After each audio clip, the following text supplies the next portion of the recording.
ഏതുവിധത്തിലാണ് ഗിരിപൂജ നടത്തേണ്ടത് എന്ന് ദയവായി പറഞ്ഞാലും. അതിനുത്തരമായി ഭഗവാൻ പൂജാവിധികൾ വിശദമായി വിവരിച്ചു.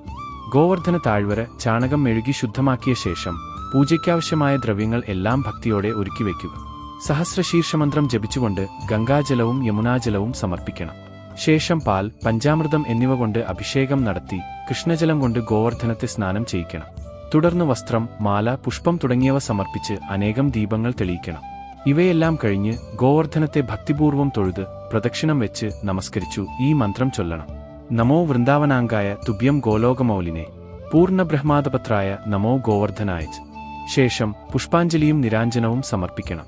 മണി, മൃദംഗം തുടങ്ങിയ വാദ്യങ്ങളുടെ മംഗളഘോഷത്തോടൊപ്പം മന്ത്രജപം നടത്തി മലരഭിഷേകവും നിർവഹിക്കണം.